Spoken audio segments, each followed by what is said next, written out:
concepts and all his thoughts are drawn after the activity of his hands, be they good or bad. Therefore, since the omnipresent God wished to bring merit to his people Israel, Judah, that he chose, he increased the multitude of his works, that their spirit might be influenced by the included among the mitzvot that he commanded us, so as to fasten our thought unto his worship and service and service, is the precept of Philasthes, that they should rest against those organs. Omnipresent. It meant the prefix omni.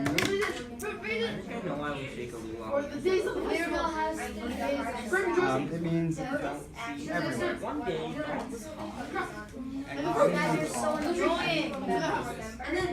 Kenzie, do you know the word omnivorous?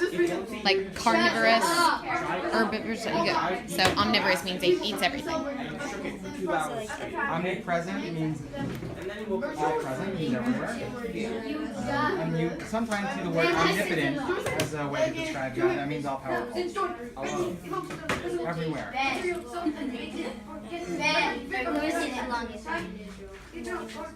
Benjamin.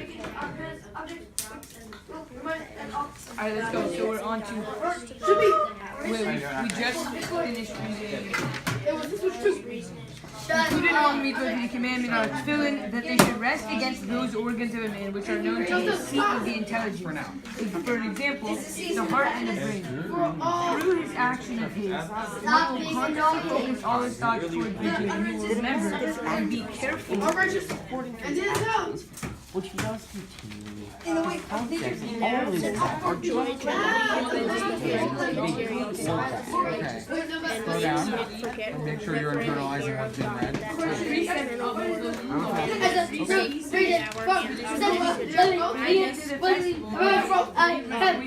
Sammy. It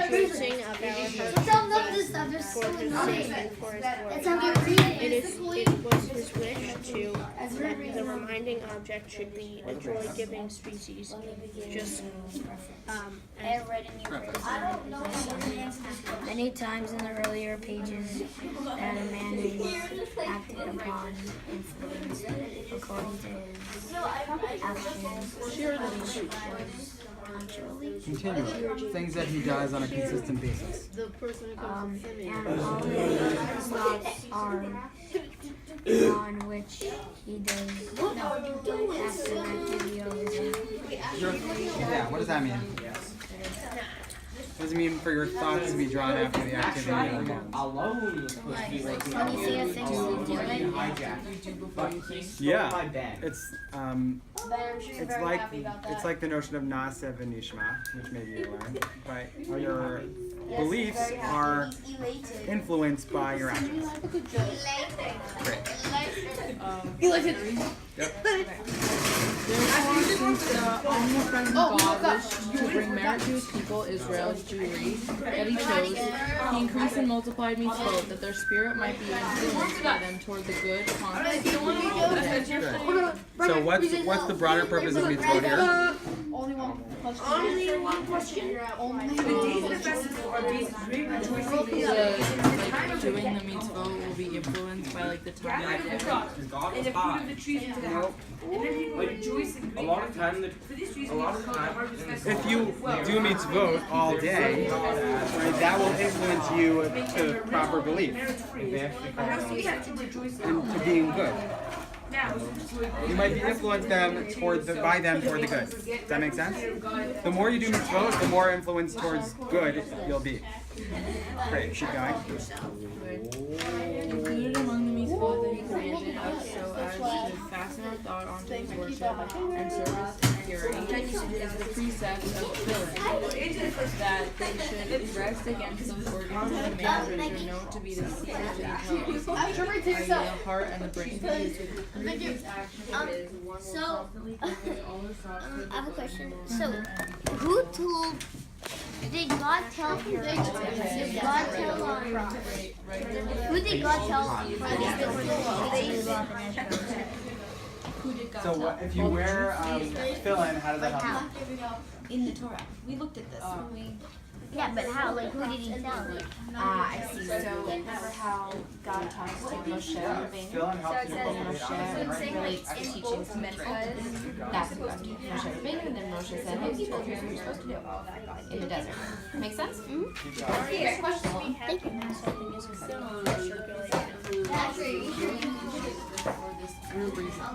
For the days of the festival are days of great rejoicing in Israel, because it is the time of the gathering of the crop and the fruit of the trees into the house. And then people rejoice in great happiness. For this reason it is called the harvest. Well, God commanded his people to celebrate the festival and his presence at that time, to make them meritorious by having the essential rejoicing dedicated to him. So read that last paragraph. I just want to go check on some other groups and think about the question of how is tefillin here and the purpose of tefillin connected to the purpose of lulav.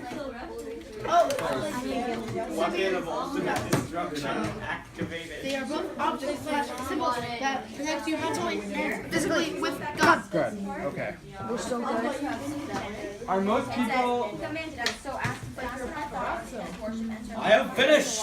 Is the precept of basically means that we're supposed to do it to worship. Well, what is it? It's a means to an end, right? Wearing tefillin helps you be Basically, more he's asking the righteous. connection between tefillin and lulav. Helps you to cultivate See, those what is he? characteristics. So go back to Good. So then, just read. so then here's Read the last paragraph. Alone, read the last paragraph and tell me what the main focus of tefillin is. Including essential cultivation dedicated to thousands of joys. fasting. For his Fast. Yo, Bella. Fasten. Not fasting, You know, it's like hot. You know, fasting. The training goes by. Okay. So just like tefillin helps you to cultivate honesty and righteousness, what does lulav do? Right face. Tefillin helps you be joyous. This. Right? We're obligated to rejoice on Sukkot. V'samachta b'chagecha. Train goes. And lulav is a means to achieving that end. Yeah, shaking the piece of grass in a lemon makes me joyous. Okay. Guys, we're gonna reconvene. I can do that. Guys, hold on. Yeah, we've been reading it, we just can't find. So according to We don't know what's there. Oh, lulav and alright. Now you need to pay attention to something. According to Sefer HaChinuch, guys, what is the function of tefillin? Why do we wear tefillin? Yeah. It's the physical object that connects you physically and mentally with God. Good. So You're annoying reading that. physical object that connects us to God. Great. How does it connect us to God?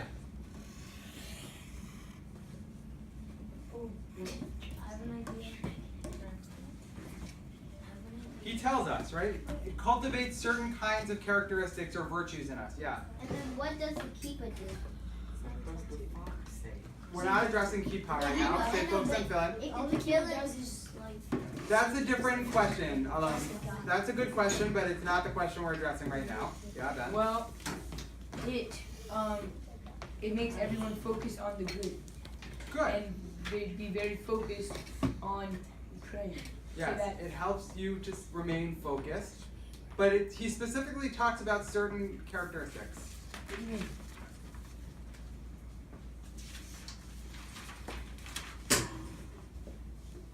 Look on They should connect your organs to God. Like, look on the top of page 355. your heart and brain should always be thinking of God. all day. Tefillin helps you to cultivate honesty and righteousness, What is it? right? Yes. On the top of 355. Similarly, So, lulav. so wearing tefillin, guys, what's the purpose of wearing tefillin? How does that mitzvah help you? To bring out your righteousness Yeah, it and helps you. happiness Good. and focusedness. It helps you to focus on God, but it also helps you to live. It's a reminder that we should be living honestly and righteously, right? It's not, the object in and of itself isn't significant. The object is significant insofar as it helps us to achieve certain greater goals. Yeah, it always reminds us if we forget. Okay, you can disagree, but that's this particular perspective. Great. So he now analogizes tefillin to lulav. What's the analogy he creates? Well, they're both items that God says that you can use to feel closer to God Okay, great. physically That can and bring mentally, Good. and put you in the joy state. So just as tefillin are physical objects that help to connect us with God, so too is lulav a physical object that helps us connect us with God. Good, it helps No, connect us love with connects God. us with light. In both mitzvahs, we are commanded to rejoice in the obligation, and it helps you show your devotion and worship to God while focusing on the good. They are reminders that we should be happy and right. Okay, great. So you hit on an important point there. There is an obligation on Sukkot, guys, to be happy. Right? You might have heard the famous pasuk, "V'samachta b'chagecha." We rejoice in the holiday. And what does Sefer HaChinuch say about lulav in that sense? Yeah? Yes? Say something. Sorry, I didn't hear. What? How does the lulav help you to achieve the goal of being happy? Because it helps connect you to God. Okay. And by the action that no matter what you're doing with it, if you've done good or bad, then you're gonna get it out into the love. Good. Maybe it does help to connect you to God, but he explicitly says here in the thing you just read that this is a physical object that by using it helps to cultivate or generate a sense of happiness in you. Right? Just like wearing tefillin helps you to cultivate righteousness and honesty, so too does shaking the lulav help you to be happy and fulfill the mitzvah of being happy on Sukkot. Right? He's giving you the reason for shaking the lulav. What's the reason? Because it's fun. Because it's fun and it helps you to be happy. Exactly. That's exactly right. Great. So, thoughts about this? Is that interesting to you, or is it more compelling to you to just be told, I have to shake the lulav on Sukkot because it's a commandment? To know why, it's probably like in the commercial. Like if somebody tells me, like, just eat this, and there's not a reason to, it wouldn't really make any sense to me. Great. So like a reason helps. Good. Excellent. Yeah, I think a reason is extremely helpful. Right? Just being told to do something might not be that compelling. Rafi. Well, it's very helpful because like all these other guys have their own little like kind of inflated opinion of themselves. So they're like everything I have to say about everything is so interesting. But I feel this is like practical and actually it's like, oh, I'm not just shaking this random palm branch for no reason and almost open people's eyes out. It's like I'm making myself closer to God. Good. Okay. So it gives you a concrete reason as to why we perform mitzvot. Excellent. Any other thoughts? I have kind of a question for the class, and then also kind of a question for you, Simeon. So for the class, I'm just wondering if anyone has any thoughts about, do you personally always need a reason for everything you do? Or is it only certain types of things that you need reasons for? And I'm really curious to hear your thoughts on that. So we'll just go in order. We'll go Noah, and then Ben, and then Asher, and then Sammy. I gotta say, it's nice to always have a reason, but there are certain things like sleeping. I know the reason, but I wouldn't need it because whenever I wake up, when I want to wake up, it feels nice. But then there are certain things, for instance, I guess shaking the lulav, that's just a little bit. It kind of helps reinforce the fact of doing it, and it helps give a little insight on why. But things that I feel like you're not as willing to do, if you have a reason why, if you like that reason, it makes it a whole lot easier. Could I see just a show of thumbs ups if you agree that if there's something that you're already inclined to do, you need less of a reason for it? If it's something that's already kind of pleasant for you and whatever. And keep your thumb up if then you feel like you need more of a reason to do things that you might not be so thrilled about doing. Do you need a reason more when you're not so thrilled about doing it? Yeah. Interesting. Do you have something substantively different to add to that, Ben, what he said? Kind of. I think that, like, to continue on that, like, if you're doing something, like, something that you need a reason for, you'd often, like, ask yourself, like, why am I doing this? So, like, if I was doing something that I love, like, playing sports, playing baseball, like, I wouldn't even wonder for a second, like, why am I doing this? Because it doesn't cross through my mind. But, like, shaking the lulav, like, it's not the most fun thing to do, so if I had a reason, it would make me much... What, you didn't like boogieing with me on Sukkahs? Come on, we did some sweet moves, man. All right, cool. Asher? Did you have something else you wanted to add? Yeah, for me personally, it's more like some things, like just, I need a reason for things that more, like, don't make as much sense. That don't make much sense. To me, that, like, because a lot of things I can just work out something on my own, like, with logic. So you still have a reason, it's just one that you came up with. Yeah, yeah, like, I prefer to know why I'm doing something, though, for the most part. It's just, sometimes I can figure it out on my own. Cool. And then Sammy had wanted to say something before. Did you want to add anything?